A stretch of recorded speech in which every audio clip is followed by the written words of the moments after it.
Wait.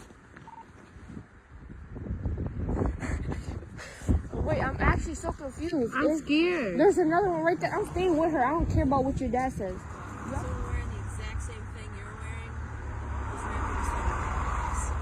Those They stole a what? car. Oh. She can't drive. What do you mean? Most kids can't drive and they're still out here stealing cars. That's Right. a 6th grader. Yeah. Yeah, I mean, Pink Those jacket, are pink. camo pants. Pink jacket, exact same description. Yeah. So you know. that's it's not her. talking I about? promise we have. That's not her. Wait, can I get her phone and stuff? Everything's gonna be okay. You're gonna lie and tell me that's not you? I promise you. Look at her shoes are white. Her shoes do not have no paper on it. You can't see. Listen, it is what it is. Zero If you're nine. honest, it'll make it easy. 09. It's not her. See, oh, we shouldn't have won. Alright, I'm gonna undo your handcuffs now, okay? I'm gonna grab your backpack forward. This is. You guys are twins, all right?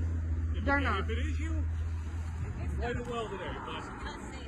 This girl's got hair down to her ass. That's what. Like otherwise, like those pants. I just watched the video. Like you guys are all like identical. It sucks. I mean, I'm sorry, but we're actually description pretty clearly. Okay, let's go, guys. We're good to go. I'm sorry.